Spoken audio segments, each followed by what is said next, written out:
Getting the newest smartphone on a great network is awesome.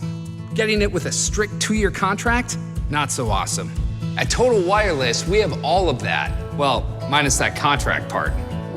See, most people think the only way to have a great cell phone is to sign a contract with a major carrier. But guess what? That simply isn't true. And if you've noticed, in the last couple of years, even the major carriers are starting to move toward no contract. Well, why is that? Because consumers are making their voices heard. And more, they're ditching contracts for the services they rely on. Contracts are archaic, and we're finally moving on to something better.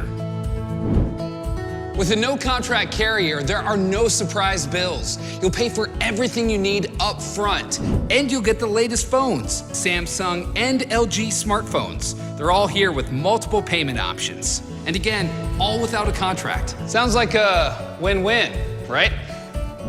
Well, others apparently feel the same way because there are more people switching to no contract than ever before.